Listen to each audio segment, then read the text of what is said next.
The decent part 2 पूरी कहानी का सारांश 2009 में रिलीज हुई ब्रिटिश हॉरर फिल्म है जो 2005 की सफल फिल्म द डिसेंट की अगली कड़ी है। यह फिल्म पिछली फिल्म की घटनाओं के तुरंत बाद शुरू होती है और जीवित बची हुई सारा कार्टर्स के इर्द गिर्द घूमती है, जिसे एक बचाव दल के साथ वापस उस भयावह गुफा प्रणाली में जाना पड़ता है जहां उसने अपने दोस्तों को खो दिया था।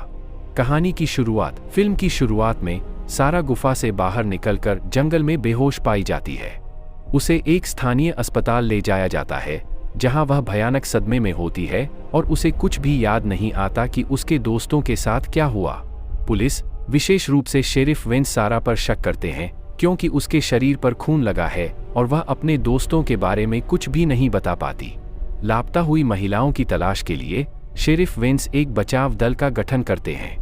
इस दल में अनुभवी गुफा बचाव विशेषज्ञ डैन, ग्रेग और कैथरीन शामिल होते हैं। शेरिफ वेंस सारा को भी उनके साथ चलने के लिए मजबूर करते हैं, यह सोचकर कि शायद गुफा में वापस जाने से उसे यादें वापस आ सकती हैं और वे लापता महिलाओं को ढूंढ सकते हैं। गुफा में वापसी और नई चुनौतियां। सारा पुलिस और बचाव दल के साथ अनिच्छा से उस गुफा प्रणाली में लौटती है। जैसे ही वे गुफा में गहराई में प्रवेश करते हैं, सारा को धीरे धीरे पिछली घटनाओं की झलकियां याद आने लगती हैं, लेकिन वह अभी भी पूरी तरह से उन भयानक क्षणों को समझ नहीं पा रही होती है। उन्हें जल्द ही यह एहसास होता है कि वे एक गलत रास्ते पर हैं। गुफा के अंदर एक मार्ग ढह जाने के कारण उनका बाहर निकलने का रास्ता बंद हो जाता है और वे सभी अंदर फंस जाते हैं। क्रॉलर का आतंक फिर से। जैसे जैसे वे गुफा में आगे बढ़ते हैं, उन्हें फिर से उन भयानक जीवों का सामना करना पड़ता है जिन्हें क्रॉलर्स कहा जाता है। ये अंधे, मांसाहारी जीव ध्वनि और गंध के आधार पर शिकार करते हैं।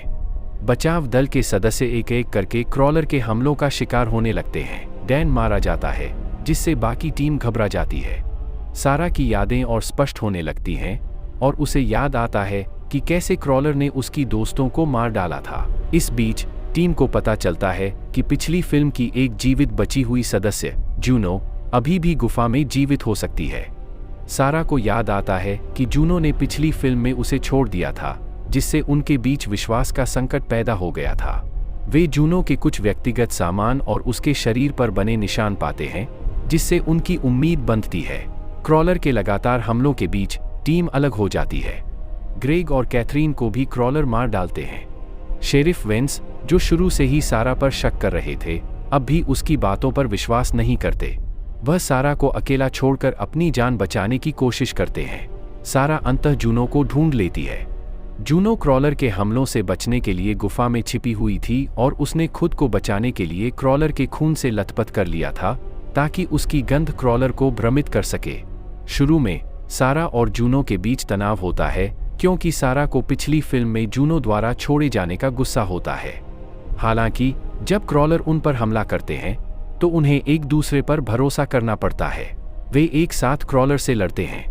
इस लड़ाई में जूनो गंभीर रूप से घायल हो जाती है। सारा उसे बचाने की कोशिश करती है, लेकिन क्रॉलर उन पर भारी पड़ते हैं।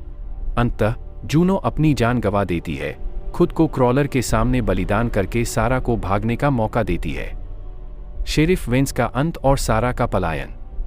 सारा अकेले ही गुफा से बाहर निकलने का रास्ता ढूंढने की कोशिश करती है। उसे एक निकास द्वार मिल जाता है, लेकिन वहां उसे शेरिफ वेंस मिलते हैं जो गुफा से बाहर निकलने की कोशिश कर रहे थे। शेरिफ वेंस, जो खुद को बचाने की होड़ में थे, सारा को रोकने की कोशिश करते हैं।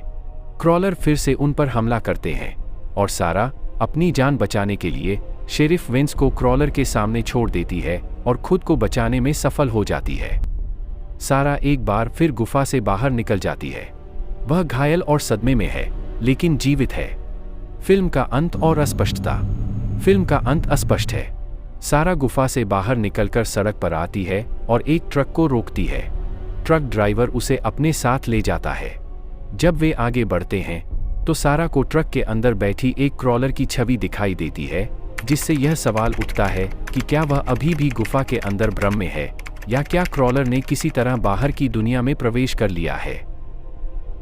और अगर आप लोगों को ऐसे ही रोमांचक मूवीज के बारे में जानकारी लेनी है तो हमारे चैनल को सब्सक्राइब करके बेल नोटिफिकेशन को ऑल में क्लिक कर ले ताकि ऐसे ही